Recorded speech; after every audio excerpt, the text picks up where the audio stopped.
Hello and welcome. As promised, I'm going to go through how we can come up with this formula to work out the interior angle of a polygon without having to memorize this. Right? Let's try to make sense of this formula.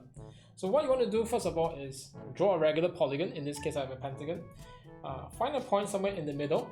Right? It doesn't have to be exactly in the middle. And what you want to do is just draw lines to the points of your regular polygon. So what I have here is a 5-sided figure, and you find that I will have 5 triangles. Yeah, 1, 2, 3, 4, 5. If you have a hexagon, you have 6 triangles. Heptagon, you have 7, so on and so forth. So n-sided polygon will have n triangles, and you realize that the total angles in the triangle will be 180 degrees, meaning that if I add up all the pink angles, right, that will be 180. So I have 180 degrees here, 180 degrees here, 180 degrees here, right? So what I'll have is 5 times or maybe n times of 180 degrees.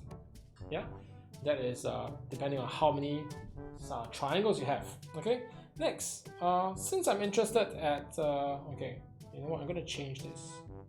Okay, actually I'm interested in all the angles at the side here, the pink ones. I don't want the ones in the center. The ones in the center are these. Okay, so the one in the center actually is 360 degrees, which is 2.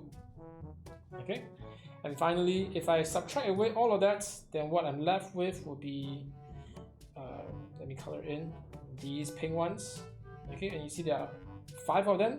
Again, they depend on how many sides your figure has. So you want to take this and you divide by the number of sides you have, and if you factor out the 180 in your numerator, you get an n minus 2, okay, divided by n.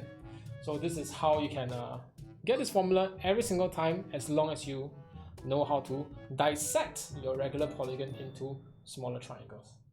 Hope you have fun and try this on your own.